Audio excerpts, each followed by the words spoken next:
Imagine this. You're standing on a precipice, not of rock and stone, but of time. Behind you lies a vast landscape carved by decades of your life, a terrain of hard work, sacrifice, love, and loss. You've climbed mountains of responsibility, navigated rivers of heartache, and celebrated on sunlit plateaus of joy. You've earned this view. You've earned this peace. In front of you is the future you've fought for, a horizon that promises tranquility, a chance to finally breathe, to enjoy the fruits of a life well lived.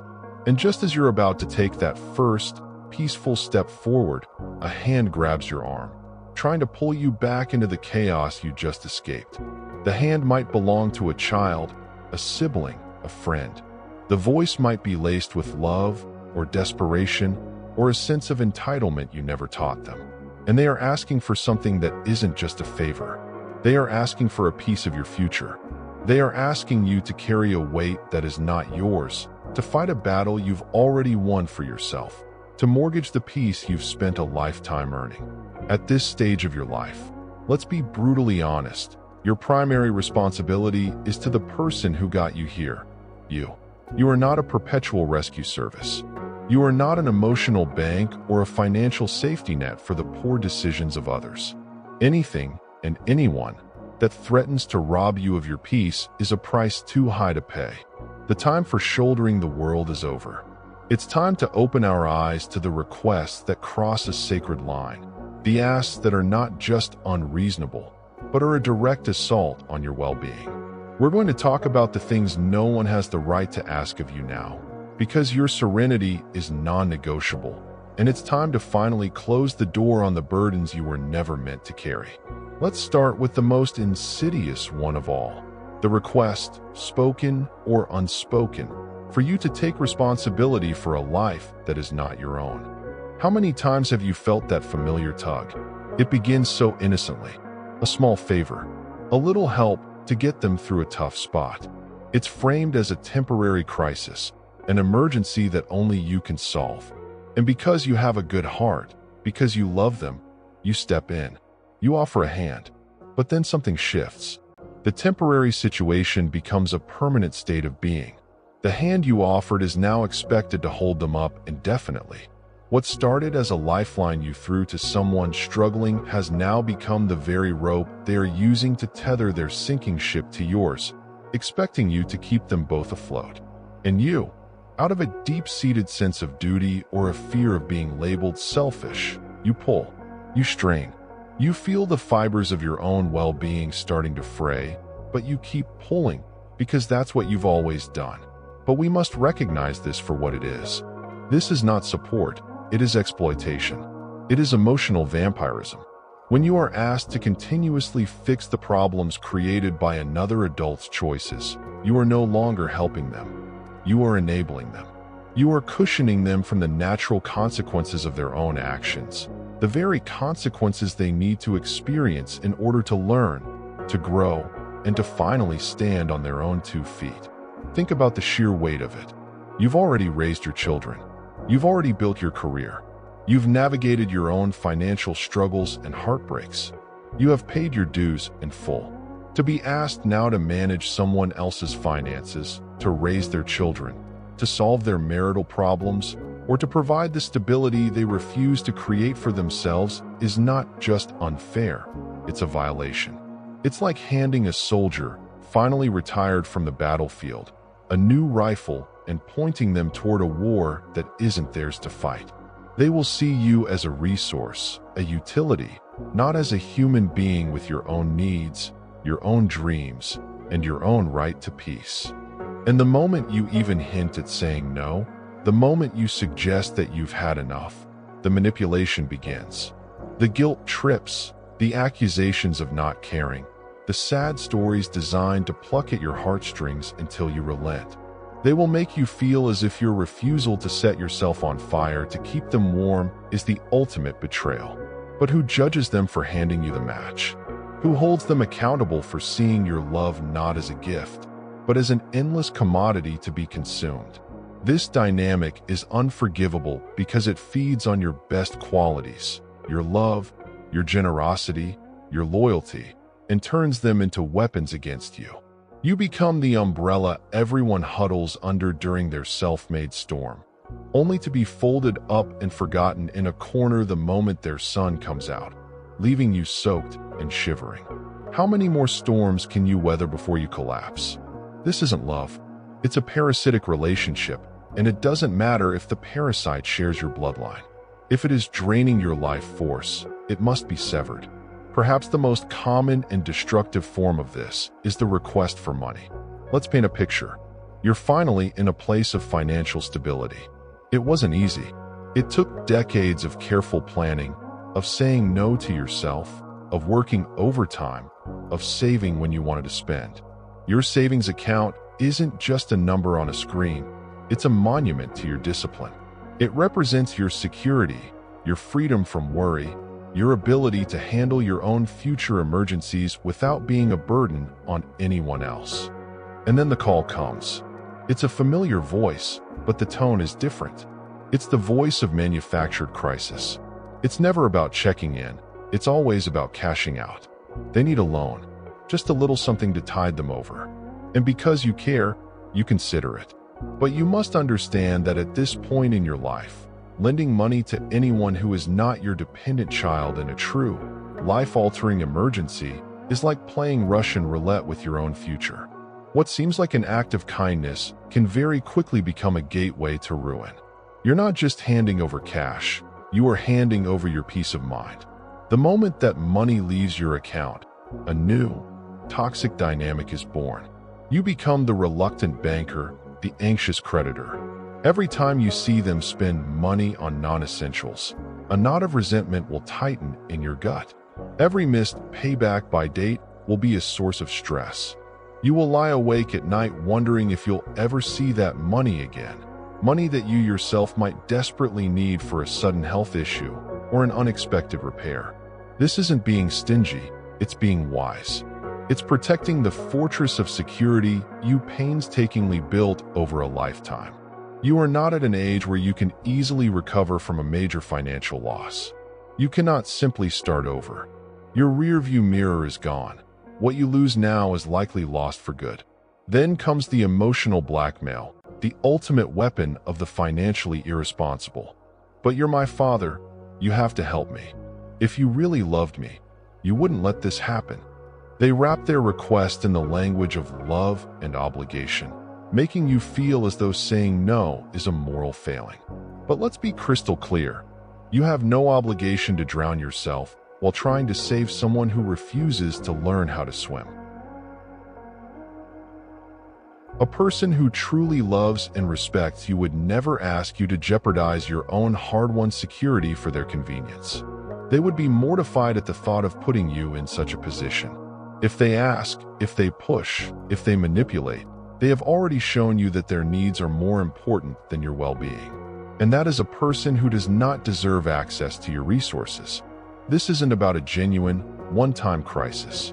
We're not talking about a medical emergency that could happen to anyone.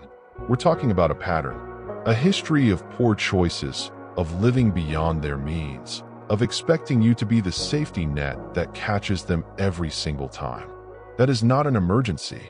That is a lifestyle, and you do not have to finance it. So the next time that call comes, the next time you're faced with a sad story and an outstretched hand, you must ask yourself a hard question. Is this request born of true, unforeseen hardship, or is it the result of a pattern I have been enabling for far too long? If it's the latter, your kindest, most loving, and most self-respecting answer must be a firm, unequivocal no, because your peace is priceless and it is not for sale.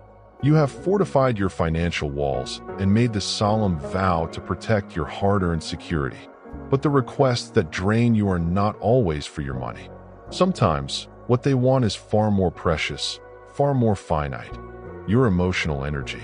They ask you to wade into the treacherous waters of their conflicts, to become the peacekeeper in wars you did not declare, and to sacrifice your own tranquility on the altar of their drama. This is the request to mediate, to fix, to intervene in the tangled, messy relationships of other adults. even when those adults are your own children. It often starts with a phone call drenched in urgency and despair. "Mom, you have to talk to your sister. She's being completely unreasonable." Or, "Dad, can't you do something about this?" The fighting is tearing the family apart. And because you are the matriarch or patriarch, because you love them and you yearn for harmony, you feel an immense pressure to step in. It feels like your duty. You tell yourself that maybe, with your wisdom and perspective, you can be the calm voice of reason that guides them back to each other. You see yourself as a diplomat, a bridge over troubled waters. But this is a dangerous illusion. The moment you agree to get involved, you are no longer a diplomat. You are a target. You cease to be a parent or a sibling and instead become a pawn in their dysfunctional game. You are not stepping onto neutral ground. You are stepping into the crossfire. Each side will whisper their version of the story in your ear, painting themselves as the victim and the other as the villain. They are not seeking your wisdom. They are seeking your allegiance. They want you to validate their anger, to co-sign their grievances, to declare them the righteous winner of their petty war. And when you, in your quest for fairness, refuse to take a side, when you try to explain one's perspective to the other, you become the enemy to both. The anger they felt for each other is suddenly redirected, with laser-like focus, straight at you. You are accused of not understanding, of favoring the other, of betraying their trust. The bridge you tried to build becomes the very platform from which they launch their attacks. Your attempt to bring peace has only amplified the conflict, and now your own heart is the casualty. Imagine the most gut-wrenching scenario of all. Your children, the people you brought into this world and raised with love, are now at war over your assets, their inheritance. The home you filled with laughter and memories, the place that was your sanctuary, is reduced in their eyes to a dollar amount on a spreadsheet. They circle it like vultures, their greed poisoning every shared memory. You watch, helpless, as the bonds you thought were unbreakable shatter over squabbles about who gets the silver, who gets the house. It's a tragedy of Shakespearean proportions playing out in your own living room. And in your grief, you try to intervene. You plead with them to remember they are family, to value their relationship more than material things. But your words are meaningless. Your pain is invisible to them, eclipsed by their own entitlement. By trying to fix what is already broken, you only exhaust yourself, pouring your dwindling emotional reserves into a black hole of their making. The harshest lesson you will ever learn is this: you cannot want peace for someone more than they want it for themselves. You cannot force people to be kind, to forgive, or to see reason. They have to choose it. If they are committed to their conflict, your intervention is not only futile, it's self-destructive. You are sacrificing your own mental health trying to solve an equation that is, for you, unsolvable. Your peace of mind, your happiness, your physical health will begin to fray and unravel under the constant stress. This isn't selfishness, it's survival. It is the wisdom of recognizing the limits of your power and protecting the sanctity of your own well-being. When someone asks you to step into their fight, you must have the courage to say, "I love you, but this is not my battle to fight." You are not letting them down. You are choosing not to go down with them. You are respecting them enough to believe they are capable of solving their own problems, while respecting yourself enough to know that you don't have to be collateral damage in the process. Your well-being matters more than their drama. The peace you fought a lifetime to achieve has no price tag, and you must never, ever allow it to be bargained away in the chaotic marketplace of someone else's conflict. The demand to manage their external world is draining enough. But there is a line of questioning that goes even deeper, one that seeks not to control what you do, but to control who you are. This is the request for you to change your personality, your tastes, your very essence, to better suit their comfort and their modern sensibilities. It's a quiet, creeping form of disrespect, a death by 1,000 cuts to your identity. It's your child looking at you with a mixture of pity and embarrassment and saying, "Dad, do you have to tell that story again?" It's so old-fashioned.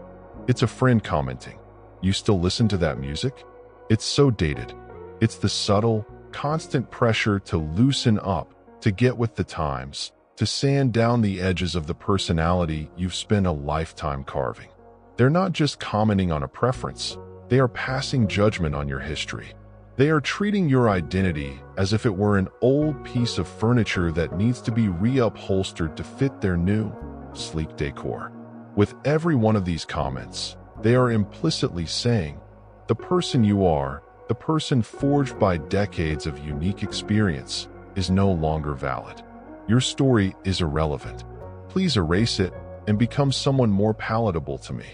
This is a profound loss that no one should ever be asked to endure. They fail to see that your outdated habits are the bedrock of your character. Your old-fashioned stories are the chronicles of a life they will never know. The music that makes you tap your foot is the soundtrack to your greatest joys and deepest sorrows. These are not trivial preferences. They are sacred artifacts of your journey. They are you. To be asked to discard them is to be asked to perform a kind of spiritual suicide, to let go of the vital parts of yourself just to make them feel more comfortable. But why should your authenticity be sacrificed for their comfort?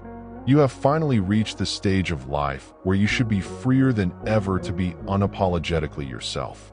You've earned the right to wear what you like, to love what you love, to speak your mind without filtering it through the lens of others' approval.